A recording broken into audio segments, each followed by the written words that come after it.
Pemerintah daerah Kabupaten Banyuasin melaksanakan upacara peringatan Hari Lahir Pancasila di lapangan kantor Bupati Banyuasin.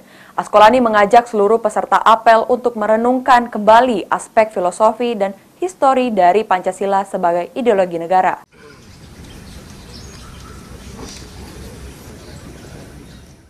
Bupati Banyuasin Askolani memimpin langsung pelaksanaan upacara peringatan Hari Lahir Pancasila yang ditetapkan setiap tanggal 1 Juni. Sesuai dengan keputusan Presiden tahun 2016.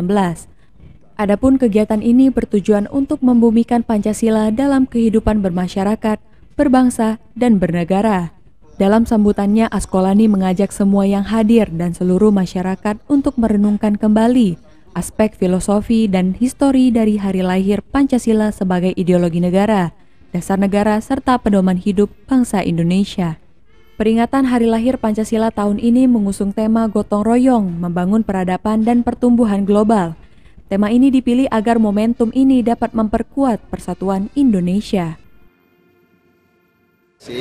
Semua stakeholder, Pak Kapolres, Pak Dandim, Ketua Pengadilan Agama, dan semua Kementerian Agama juga hadir pada hari ini.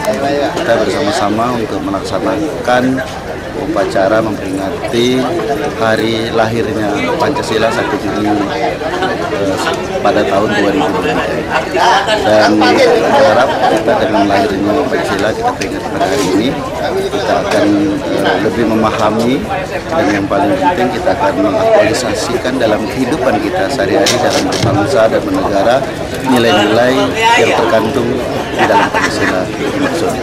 Mudah-mudahan dengan momentum ini kita lebih semangat lagi untuk membangun negeri secara gotong royong untuk membangun peradaban di masa global.